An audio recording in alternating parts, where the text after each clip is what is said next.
Hoy vamos a leer juntos un icono maravilloso, una obra maestra de la iconografía de tradición bizantina, que es el icono de la hospitalidad de Abraham, de la Trinidad del Antiguo Testamento, de la Agia Tríada o de la Santísima Trinidad, como lo conocemos nosotros. Es una obra de un monje ruso, todavía no existía Rusia, así que en realidad era del Gran Ducado de Moscú y no se sabe exactamente cuándo nació, pero se supone que fue alrededor de 1360, que fue un discípulo de Teófanes el Griego y que sus primeros obras las ubicamos en el Kremlin de Moscú. Pero que en el momento en que muere San Sergio de Radonés, que es a fines del 1300, es llamado por su sucesor, San Tijón, a Sergei Posad sería actualmente, es el monasterio de la Santísima Trinidad y de San Sergio, a 70 kilómetros de Moscú, en donde se le encargó el que hiciera un icono que iba a presidir ni más ni menos que la tumba de San Sergio en la iglesia de la Santísima Trinidad que construyó San Tijón cuando murió San Sergio. Bueno, él debía hacer una obra extraordinaria porque tenía que interpretar lo que San Sergio había enseñado sobre la Santísima Trinidad, que no lo explico porque lo cuento en otro de los videos, ¿no es cierto?, que es el video de la visita a Sergei Posad, ¿no es cierto?, al monasterio de la Santísima Trinidad. Pero tenía que mostrar en símbolos, en formas, en colores, en gestos, como hacen los íconos, un dogma, un misterio extraordinario que supone tres que son uno. Y entonces tiene que resolver el tema de la diversidad y de la unidad. Y lo hace de una manera extraordinaria, ¿no es cierto? Como verdaderamente pocos podrían haberlo logrado.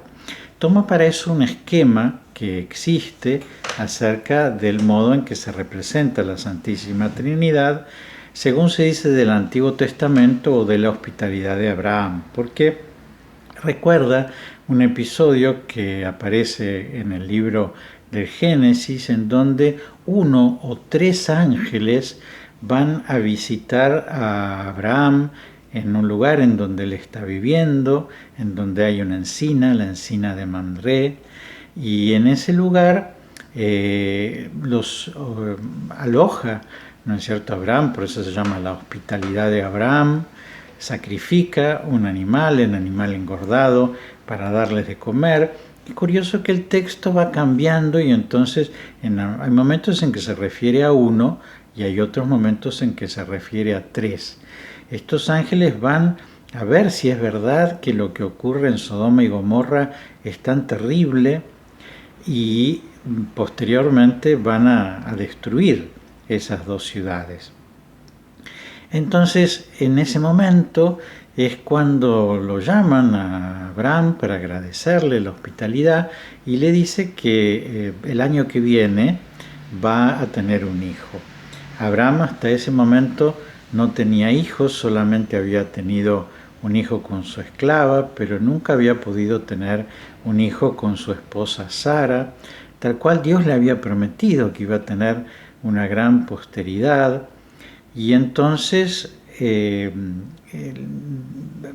Sara se ríe, escucha esto y se ríe y dice, bueno, ¿cómo yo, una mujer vieja y seca, va a dar a luz? En cambio Abraham cree, y esa es la fe de Abraham, es decir, creyó algo que aparentemente era imposible y eso sucedió. Bueno, ese episodio se toma como la primera manifestación de la Trinidad, porque siendo que en el Antiguo Testamento aparece claramente que Dios es uno, en ese episodio se habla de uno que por momentos son tres. Y entonces va a mostrar esa comida, ¿no es cierto?, que está en una copa en el centro de la mesa, en una mesa que no tiene cabeceras, sino que tiene a tres ángeles que están mirándose entre sí y que son muy similares, casi idénticos, como si uno fuera un espejo del otro. Y entonces ese icono se lee de esta manera muy particular. Ustedes vieron que siempre decimos que los iconos se leen como todo símbolo religioso de abajo hacia arriba, porque así es lo religioso, ¿no es cierto? Pero del hombre a Dios, ¿no es cierto? Pero este icono nos habla de Dios. Entonces no se lee de abajo hacia arriba, sino que se lee desde el espectador hacia lo que está detrás del icono, que el icono vendría a ser como una ventana del más allá. Y entonces va a partir del más acá, que es un cuadrado, para llegar a un más allá, que es un círculo. El más acá es un cuadrado, el cuadrado significa la creación, y va a estar representado por el mismo formato del icono, que es de gran formato, ¿no es cierto?, porque tiene un lugar muy importante encima de la tumba de San Sergio.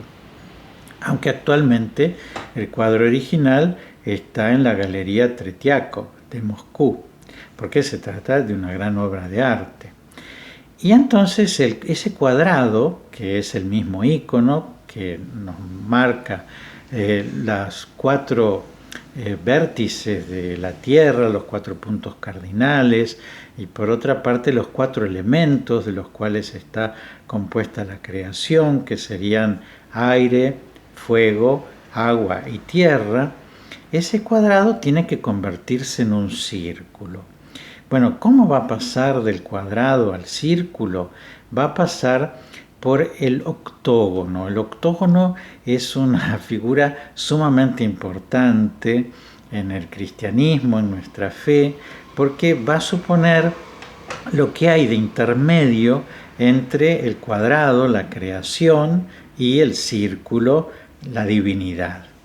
Entonces, ¿qué es lo que pasa? Bueno, el cuadrado, cuando se proyecta una luz sobre él, forma 4 vértices, 4 ángulos en donde la luz no llega, ¿no es cierto? Porque la luz se difunde de una manera concéntrica circular. Y entonces esas 4 aristas, esos 4 vértices que tiene el cuadrado, que son oscuros, hay que cercenarlos. Vendría a ser como los lugares en nosotros en donde nos llega la luz del Evangelio, ¿no? Con lugares como el polvito que guardamos debajo de la alfombra, ¿no es cierto? Es decir, lugares oscuros, lugares escondidos. Entonces el octógono va a serruchar, ¿no es cierto?, esas 4 aristas para convertir ese cuadrado en un octógono. Ya les digo, el octógono va a ser un gran símbolo de la redención, ¿no es cierto?, del paso del más acá al más allá. Y por esa razón es común que nosotros encontremos baptisterios octogonales, ¿no es cierto?, que va a significar el paso de esta tierra, de este mundo, a la humanidad redimida. Nosotros vamos a morir, nos vamos a hundir en las aguas del bautismo y vamos a salir de esas aguas para vivir una vida nueva. Y entonces el octógono va a significar eso, ¿no es cierto? El agua del bautismo nos sacó esos 4 ángulos oscuros. Por esa razón va a tener una función muy importante en el paso del más acá al más allá. Por ejemplo, si ustedes van colina de los Olivos, ¿no es cierto?, en frente a Jerusalén, el lugar donde se recuerda la ascensión de Jesús, es decir, el paso de más acá al más allá, la capilla de la ascensión, es un octógono, ¿no es cierto?, justamente para decir, dejó esta tierra cuadrada para volver junto al Padre.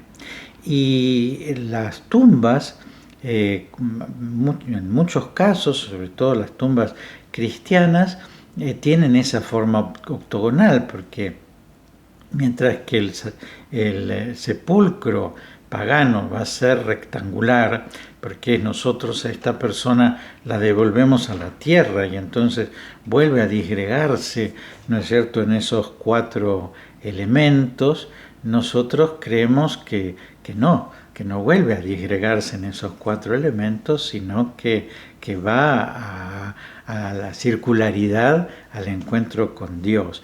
Y por eso es común que nuestros sarcófagos, que nuestros féretros tengan esa forma octogonal, ¿no es cierto?, que recuerda ese paso del más acá al más allá. Bueno, este icono, si se fijan ustedes, forma un octógono con la inclinación de la cabeza, ¿no es cierto?, del ángel que ustedes van a ver a su derecha, ¿no es cierto?, pero que sería el ángel que está a la izquierda propiamente, la inclinación de la cabeza de ese ángel, la inclinación de la casa que está encima del ángel que ustedes verán a la izquierda, pero que en realidad es el ángel de la derecha. Bueno, esas inclinaciones, ¿no es cierto?, van a producir arriba, ¿no es cierto?, un movimiento en el cual se cercena, ¿no es cierto?, y por esa razón el humillarnos, ¿no es cierto?, el abajarnos, el volvernos al otro, va a significar esa forma en que ese cuadrado, ¿no es cierto?, si nos mantuviéramos como apartados, se va a convertir en algo circular.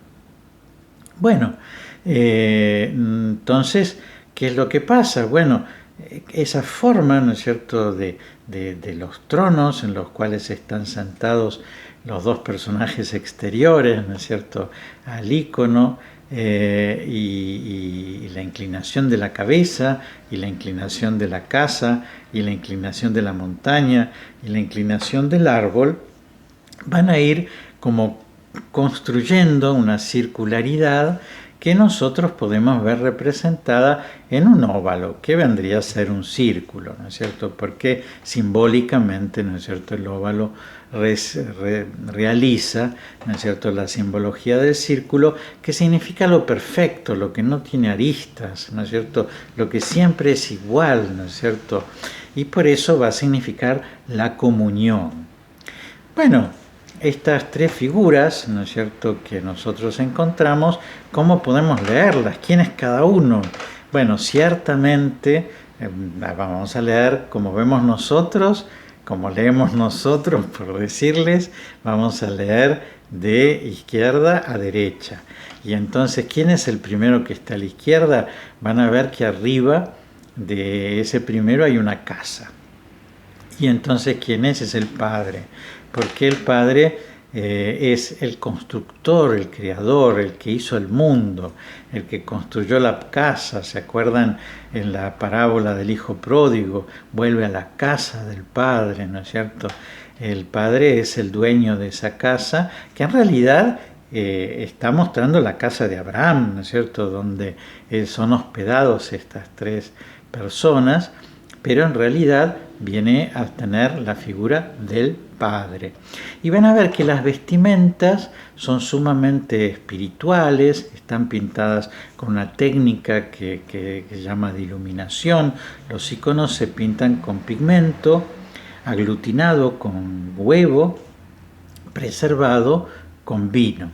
Y entonces, si uno pone una gran cantidad de huevo y una pequeña cantidad de pigmento, entonces se logra una pintura muy traslúcida que permite ver los colores que hay debajo.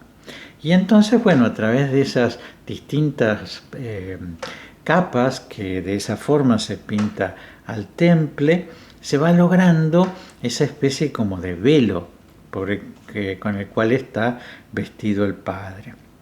Bueno, ¿cuál es la figura del centro? Bueno, fíjense que tiene un árbol encima, que viene a ser la encina de Mamre, ¿no es cierto? Es decir, el lugar que describe dónde pasó esto. Bueno, ese va a ser el Hijo, va a ser el Verbo, porque va a hablar tanto del árbol del pecado de Adán y Eva como del árbol de la cruz. Y entonces va a hablar de pecado y redención. Y por eso, así como el Padre es el creador y por eso la casa, el mundo, el Hijo es el redentor y por eso el árbol. ¿Por qué además estamos seguros de que se trata del Hijo? Bueno, estamos seguros de que se trata del Hijo porque está vestido como se viste Jesucristo. Es decir, el Verbo encarnado, ¿no es cierto? El Hijo de Dios que se hace hombre para vivir entre nosotros. ¿Cómo se viste Jesucristo? Bueno, se viste con una túnica púrpura clavada, es decir, que tiene unas franjas, una solamente se ve porque la otra está tapada por el manto. Esa túnica clavada lleva una franja dorada. Y era la vestimenta que podía llevar solamente el basileus, ¿no es cierto? El Kyrios, ¿no es cierto? El Señor, el rey, el emperador romano. Y por eso quiere decir que es rey. Y encima de eso lleva un manto de color azul, que lo lleva al modo en que lo llevaban los filósofos griegos. Y por esa razón quiere decir que es maestro. ¿Y qué nos enseña? Bueno, el azul nos enseña el camino para volver a la casa del Padre, es decir, el camino al cielo. Si se fijan en los dedos, ¿no es cierto?, de esta segunda persona de la Trinidad, que es el Hijo, va a haber dos dedos que están extendidos y va a querer decir eso que tiene dos naturalezas, es decir, la naturaleza divina del Verbo y la naturaleza humana que asume por la encarnación. No sé si recuerdan que en los iconos de Jesucristo, el Pantocrátor, el Todopoderoso, aparece en la mano dos dedos extendidos y tres dedos unidos. Bueno, esos dos dedos extendidos van a significar el misterio de la encarnación y esos tres dedos unidos van a significar el misterio de la Trinidad. Ciertamente en este icono no tiene que unir tres dedos porque el misterio de la Trinidad está descrito, ¿no es cierto?, por esas tres personas que nos están mostrando en esa circularidad esa comunión. Bueno, entonces tenemos al Padre con su casa, tenemos al Hijo con su árbol, y entonces ¿cuál es el otro, el que encontramos a la derecha? Ciertamente el Espíritu Santo. ¿Qué hay arriba del Espíritu Santo? Una montaña. Esa montaña va a significar el lugar en que el hombre se encuentra con Dios, ¿no es cierto? Es decir, Dios que desciende al hombre, el hombre que asciende a Dios. Vendría a ser la montaña. Recuerdan ustedes el monte Sinaí, donde Moisés recibe de Dios las leyes, las tablas de la ley. Bueno, el monte Sión, ¿no es cierto?, donde el hombre se encuentra con Dios en la ciudad de Jerusalén.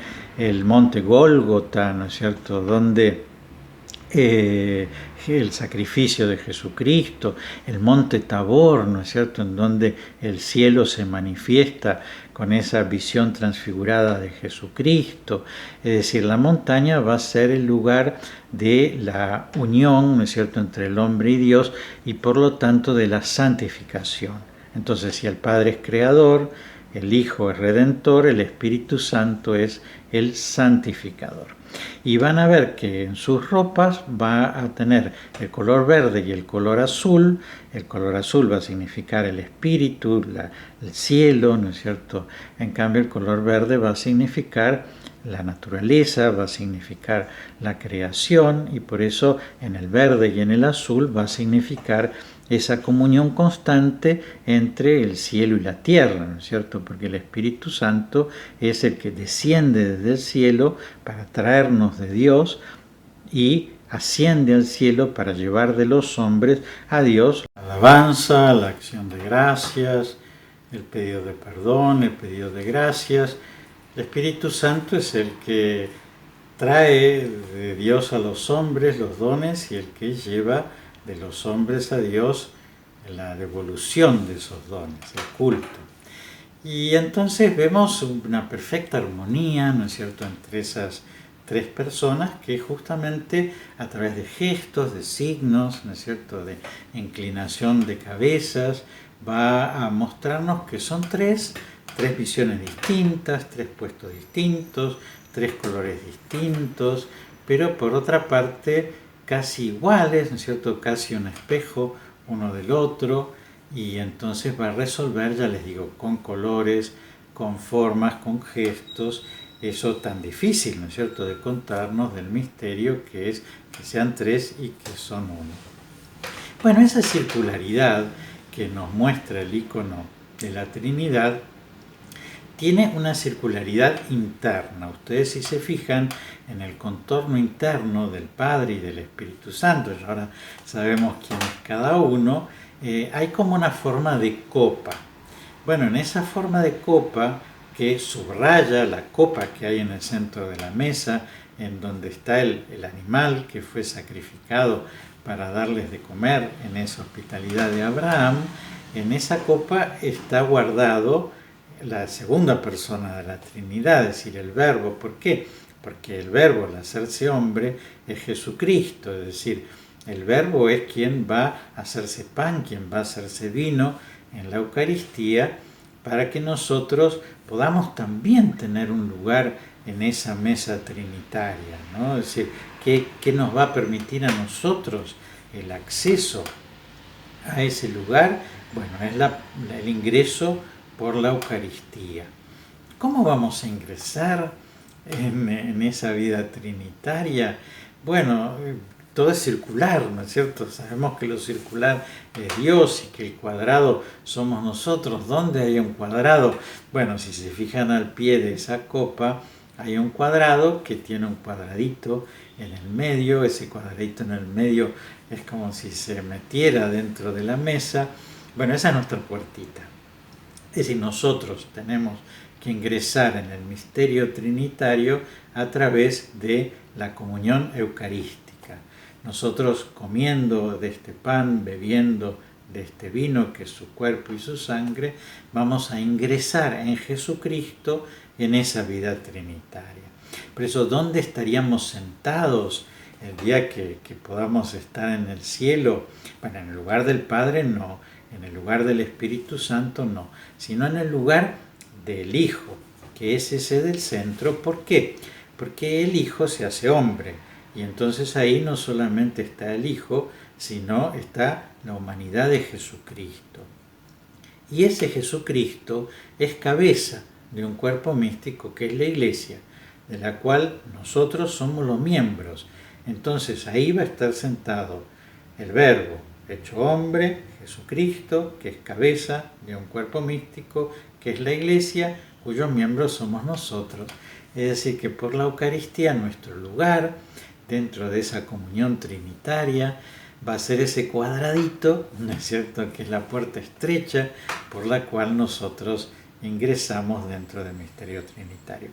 Fíjense qué completo, ¿no es cierto?, es este icono, qué cosas maravillosas, ¿no es cierto?, es decir, nos cuenta del misterio trinitario, que ciertamente es el misterio más inabarcable por nuestra capacidad de comprensión. Bueno, evidentemente marcó un antes y un después, ¿no? Es decir, una vez que se